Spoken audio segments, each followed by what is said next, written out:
French Tech.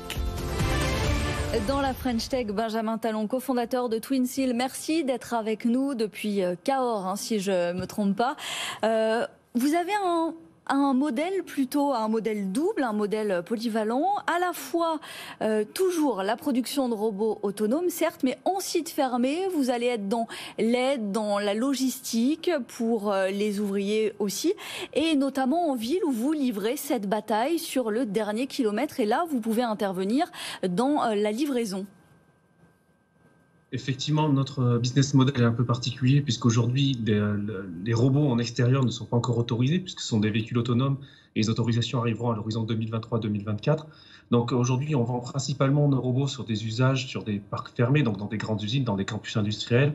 Et là, les robots aident les ouvriers, apportent les colis, des choses comme ça.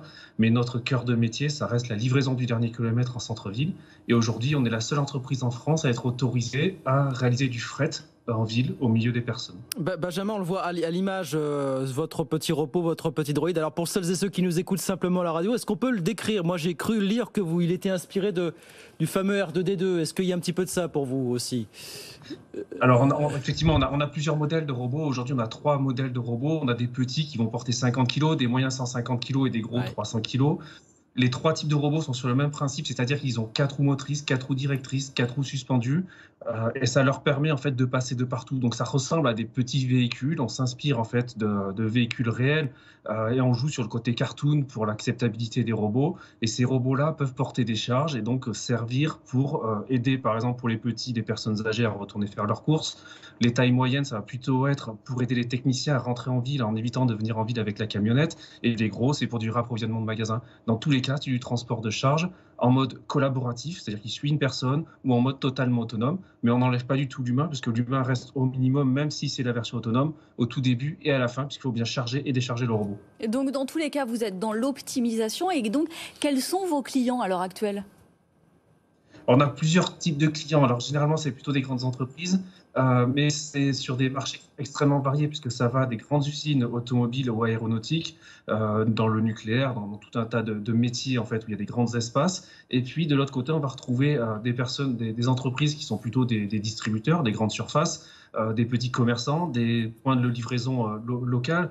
Par exemple, l'entreprise SEV à Montpellier, Service Exécution Vert, qui va faire la livraison en centre-ville avec nos robots. Et puis des grandes entreprises qui font de la distribution de courriers, de colis. Voilà, c'est extrêmement varié, puisque dans toute activité humaine, en général, il y a un déplacement, il y a souvent du transport de charge, et partout où il y a du déplacement et du transport de charge, il y a besoin de nos robots.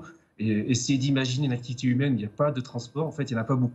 Donc on est extrêmement varié en termes de marché. Vous l'aviez présenté, Benjamin, en 2017 au CES de Las Vegas, où apparemment il avait fait très très forte impression. Combien est-ce que vous en avez vendu jusqu'à présent? Est-ce que vous avez des objectifs pour les prochains mois, les prochaines années finalement?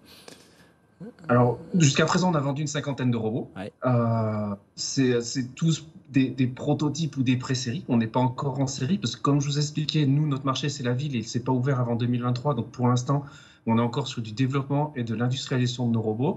On vient de construire notre première usine à Cahors. On est en train d'installer notre chaîne de production. Donc, on est au tout début, si vous voulez, de l'ère industrielle du projet. Mais vous le voyez plus évoluer vers une offre B2B ou B2C? Dans quelle proportion à égalité, finalement, dans les prochaines années, Benjamin?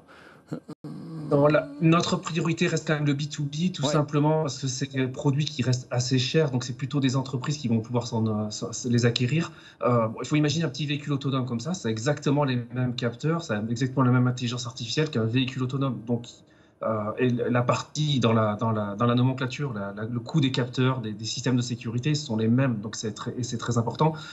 Donc ça reste des produits plutôt chers. En plus, nous, on veut éviter l'effet trottinette avec des milliers de petits robots qui vont dans les rues.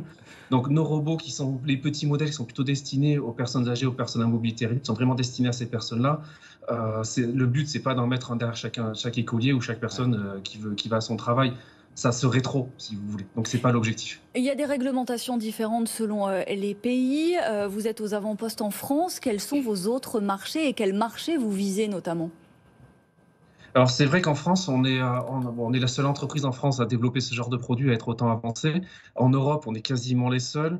On va retrouver pas mal de concurrents aux États-Unis et en Chine. Nous, aujourd'hui, on est principalement présent en France, en Allemagne, en Suisse, aux États-Unis. On commence à se développer un petit peu de partout en Europe. Ça reste de l'expérimentation, puisqu'aujourd'hui, la France est quand même en pointe sur la réglementation. On est énormément aidé par le ministère justement pour écrire ces réglementations-là. Et on a l'objectif que la loi française soit transposée dans la loi européenne ensuite. Donc, il y a des contraintes, mais on est extrêmement aidé et les ministères, différents ministères qui s'occupent du véhicule autonome sont très attentifs à nos besoins. Il y a des contraintes, mais il y a un potentiel conséquent. On vous suivra bien sûr sur ce développement et cette élaboration. Merci Benjamin Talon, cofondateur de Twinsil, d'avoir été avec nous dans Good Morning Business.